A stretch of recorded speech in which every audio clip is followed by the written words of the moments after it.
यदा ते मोहकलिलं बुद्धिर्व्यतितरिष्यति तदा गन्तासि निर्वेदं श्रोतव्यस्य श्रुतस्य च।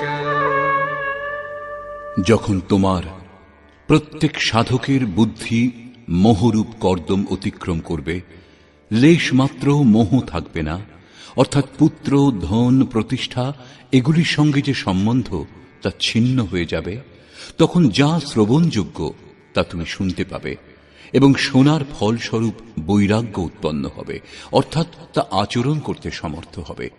এখন যা শ্রবণযোগ্য তা তুমি শোনোনি, তাই আচরণের প্রশ্নই ওঠে না।